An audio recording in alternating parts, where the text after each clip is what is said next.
Assalamualaikum warahmatullahi wabarakatuh. Perkenalkan, nama saya Hiria Priza. Saya mahasiswa YIN Syekh Abdul Rahman Sidik Bangka Belitung. Saat ini saya berada di kelas 3A BKPI. Di sini saya akan menjawab beberapa pertanyaan dari UAS Pedagogi. Jadi, pedagogi merupakan ilmu yang mencakup teori dan praktik dalam pendidikan. Biasanya terfokus pada bagaimana belajar dan mengajar dilakukan. Ini terfokus pada bagaimana cara metodenya, terus proses pembelajarannya, serta pendekatan apa yang dilakukan guru untuk membantu siswa mencapai potensinya, serta membantu siswa untuk mencapai tujuan dalam pembelajaran.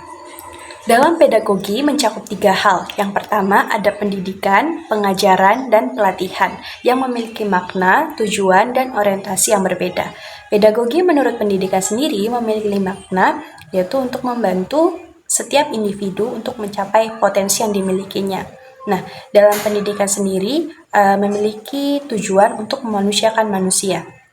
Artinya, untuk mengembangkan potensi yang dimilikinya serta membantu setiap individu untuk mengembangkan kepribadiannya, moral, sosial, serta mentalnya.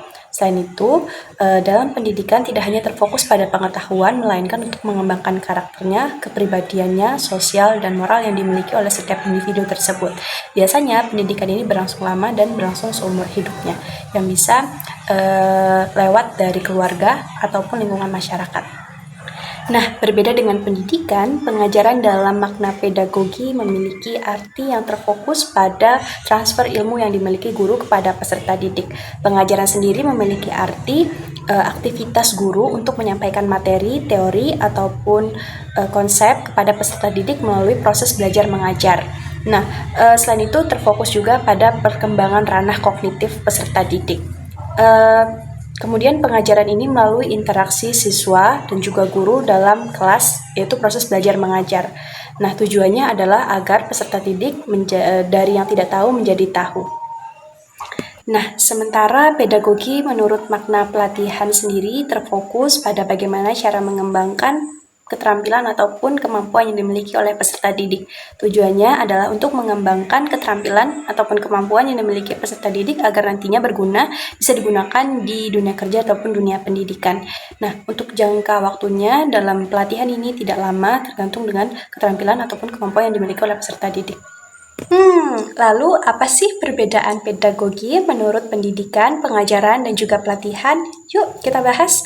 Nah, jadi kita bahas terkait tentang tujuannya terlebih dahulu. Nah, untuk pendidikan ini memiliki tujuan untuk memanusiakan manusia. Artinya adalah untuk mengetahui perkembangan yang ada dalam manusia tersebut, entah itu spiritualnya, moralnya, ataupun sosialnya. Nah, sedangkan untuk di pengajaran tujuannya adalah untuk mengetahui hal-hal terkait pengetahuan dari yang tidak tahu menjadi tahu. Nah, sedangkan untuk tujuan keterampilan itu untuk mengasah skill ataupun potensi yang mereka miliki. Nah, untuk segi waktunya untuk pendidikan itu biasanya berlangsung seumur hidup, sedangkan untuk pengajaran itu tergantung dengan program pembelajarannya, entah itu dari SD, SMP, SMA, ataupun bahkan hingga ke jenjang pendidikan yang lebih serius seperti misalnya kuliah. Nah, untuk yang keterampilan itu biasanya tergantung dan relatif ya, tergantung keterampilan apa yang peserta didik pelajari. Nah, sedangkan untuk hasil yang didapatkan nantinya setelah proses tersebut untuk pendidikan itu biasanya menghasilkan kedewasaan dan berkarakter setelah proses pendidikan tersebut. Sedangkan untuk pengajaran biasa mendapatkan hasil berupa ilmu pengetahuan yang telah dipelajari. Sedangkan keterampilan itu biasanya mendapatkan skill ketika telah mempelajari keterampilan tersebut. Lalu, apa sih contohnya dari pendidikan, pengajaran, dan juga pelatihan dalam makna pedagogi? Nah, kita ambil contoh di bagian pendidikan terlebih dahulu. Nah, untuk pendidikan ini biasanya guru ketika memberikan pengajaran kepada siswa di kelas tidak hanya tentang terfokus pada materi saja, tapi juga menanamkan nilai karakter, sikap sosial, empati, tanggung jawab, dan bagaimana cara untuk bersikap jujur. Kemudian, untuk pengajaran, ketika misalnya guru mengajari soal matematika tentang pecahan, itu bukan hanya menjelaskan tentang materinya saja, tetapi bagaimana guru untuk membantu peserta didik dari yang tidak tahu menjawab soal tentang pecahan menjadi tahu. Nah, untuk pelatihan sendiri juga misalnya tentang pelatihan public speaking, itu guru mengajarkan kepada peserta didik bagaimana cara berbicara dengan baik dan benar, bagaimana memahami skill public speaking tersebut. Nah, begitu. Pertanyaan selanjutnya itu berkaitan dengan apa sih yang saya lakukan sebelum dan juga sesudah observasi. Nah, biasanya teman-teman, ketika saya melakukan observasi, hal yang pertama saya lakukan sebelum observasi adalah menentukan tujuan observasi tersebut apa. Maksudnya adalah untuk mengetahui apa yang akan kita lakukan nanti ketika observasi. Tujuannya misalnya nih, saya ambil tema tentang dampak broken home terhadap minat belajar siswa. Nah, saya tentukan tujuannya apa untuk misalnya mengetahui dampak broken home itu apa terhadap minat belajar siswa. Kemudian juga manfaatnya apa, kemudian saya laksanakan observasi ini di sekolah mana. Nah, setelah mengetahui tujuan dari observasi ini apa, yang kedua saya melakukan pedoman, membuat pedoman observasi yang di dalamnya itu terdapat tanggal berapa saya melakukan observasi, dengan siapa saya akan melakukan observasi dan wawancara, kemudian di sekolah mana, kemudian beberapa pertanyaan-pertanyaan yang akan saya ajukan kepada guru misalnya yang akan diwawancara nanti, serta beberapa apa saja yang saya catat untuk mengamati perilaku peserta didik ketika saya melakukan observasi.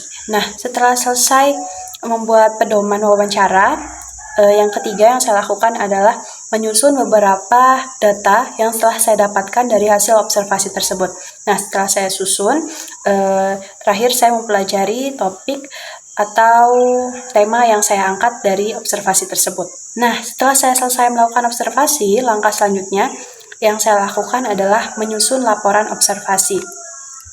Nah, setelah saya selesai menyusunnya, mendapatkan data-datanya tadi, saya analisis menggunakan teori apa yang akan saya kaitkan. Nah, setelah disusun, maka langkah selanjutnya adalah membuat kesimpulan dan juga saran dari hasil laporan observasi tersebut. Nah, setelah itu saya akan baca kembali apakah sekiranya laporan observasi yang telah saya buat tersebut sudah berdasarkan dengan pedoman yang ada.